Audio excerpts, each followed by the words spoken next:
following counties: in Virginia, Central Virginia Blue Ridge and Northern Virginia Blue Ridge. Wind advisory remains in effect from 6 p.m. this evening to 6 a.m. Friday.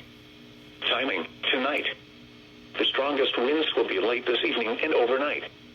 Winds, northwest 25 to 35 miles per hour with gusts up to 50 miles per hour. Impacts: strong winds will likely blow down limbs, trees, and power lines. Scattered power outages are possible. A wind advisory means that winds around 50 miles per hour are expected.